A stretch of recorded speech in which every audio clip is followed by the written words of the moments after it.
Hi, my name is Elias Canaris and welcome to this episode of Leadership to a T. I'm here with my good friend and expert in virtual outsourcing, Stephen Martin, who is the founder of Virtual Staff and an expert in outsourcing. Stephen, thanks for coming across here today. Absolute pleasure and honor to be with you and having some time with you this afternoon. Thank you, Elias. It's fantastic to be here as well.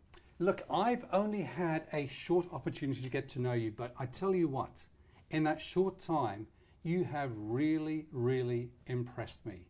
In fact, I knew you as somebody who came to me and started talking to me about outsourcing some of my business. And I thought, really?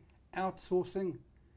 Surely that's for people who, have a lot of money to burn, who have, no control over their time, until I suddenly realized that I myself use outsourced activities. All my marketing's been outsourced to the great Fidelis development in San Diego. And as I sat there having a coffee with you the other day, you suddenly opened up my eyes to the opportunity of outsourcing.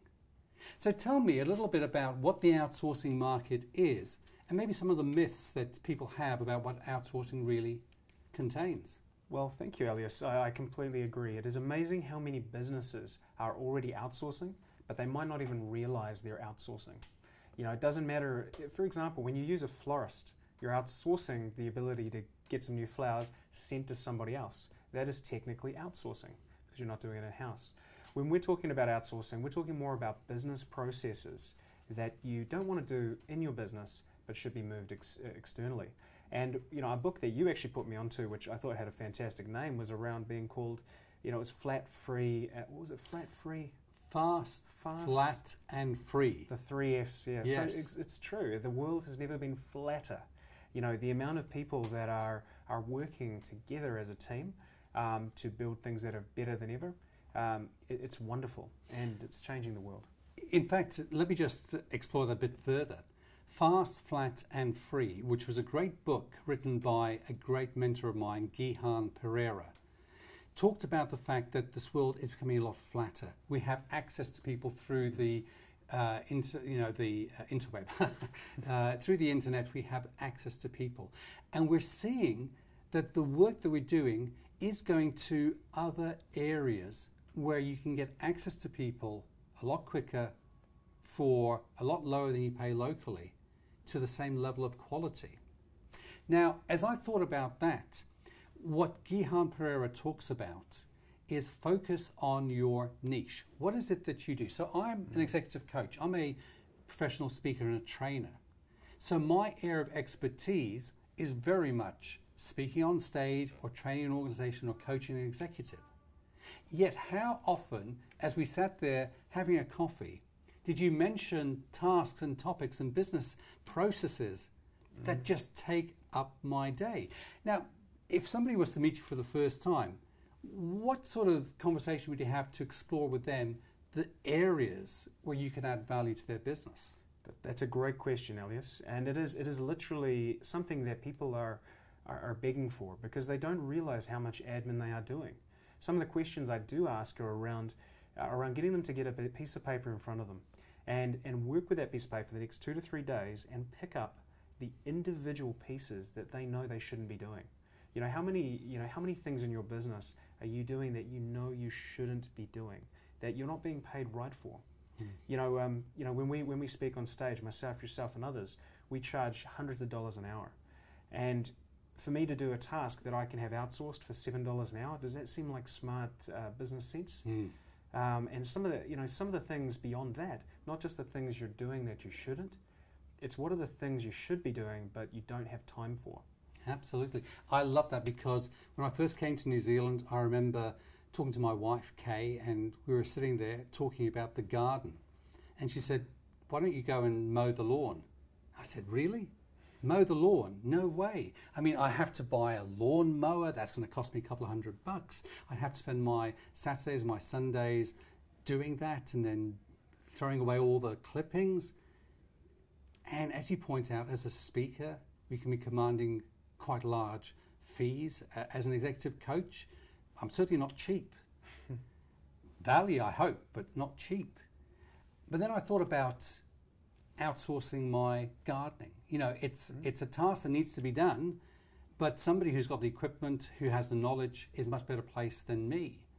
So I've really bought into the concept of outsourcing. I think many of our audience have bought that concept.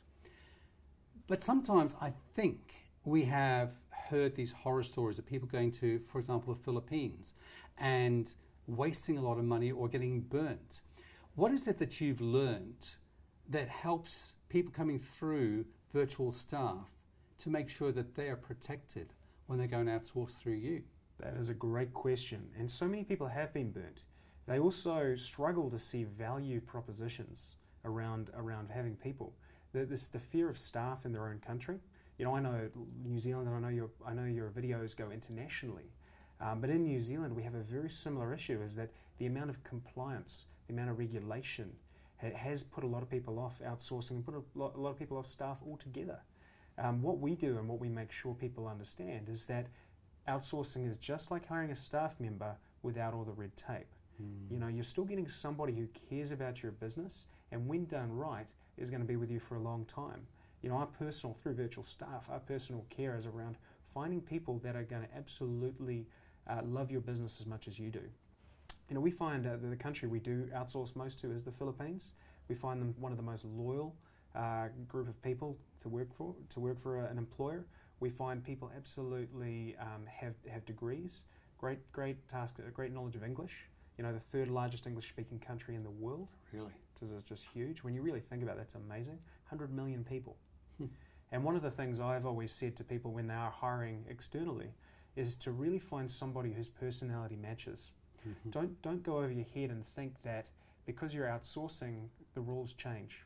The rules stay the same. You still have to recruit correctly. You still have to train them. They don't come pre-prepared as the super, out of the package, knowing everything you've ever wanted.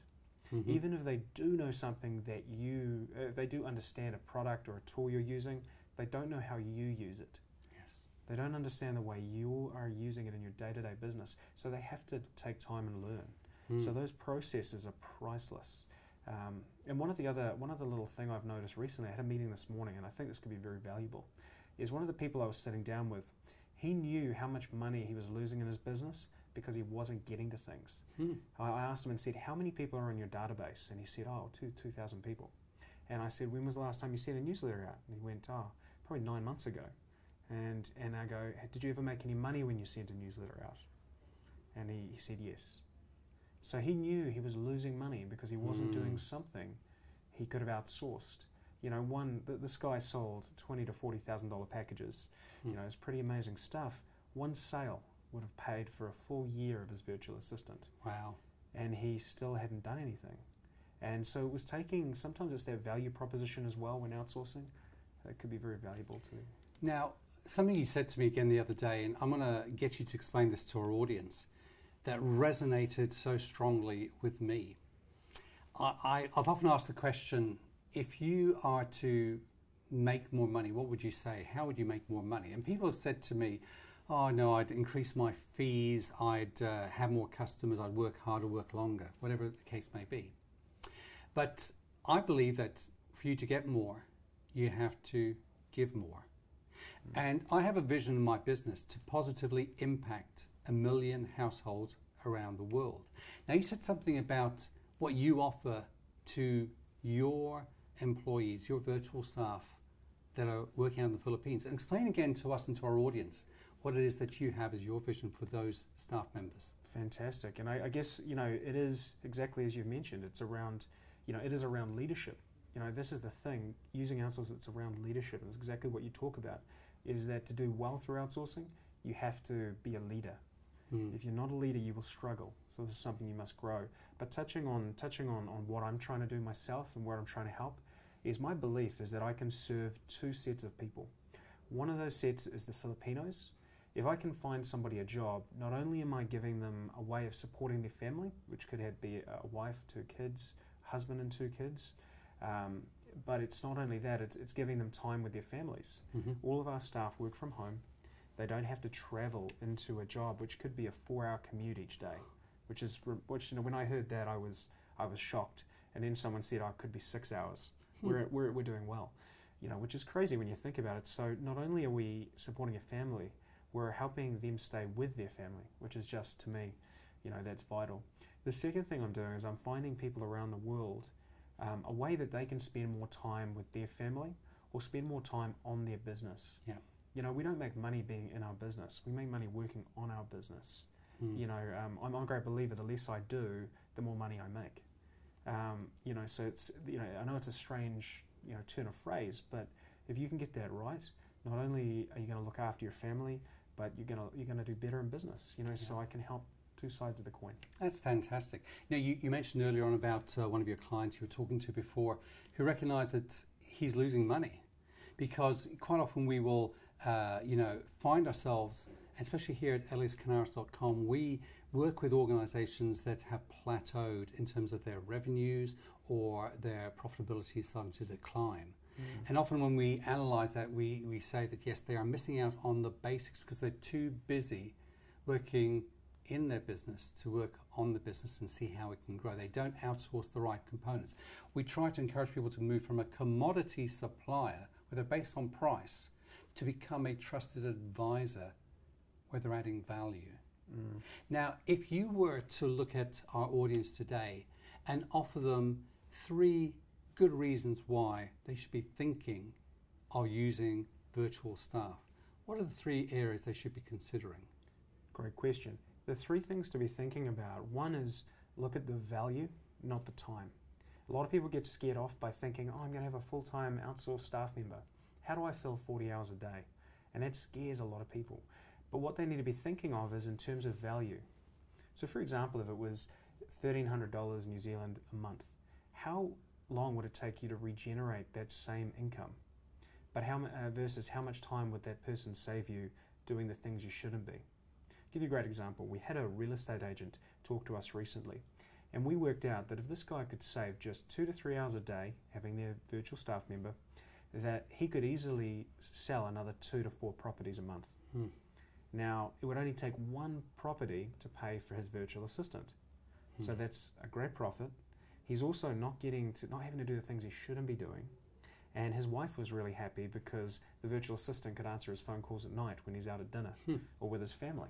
Yes. So it's a win-win. And this is not to mention all the other things that he saves him. So that's one. The second thing I would really say around hiring, that getting the right person, is finding somebody who's going to be with you for a long time. Don't hire somebody for 1 or 2 months. It's not going to be beneficial to do it this way.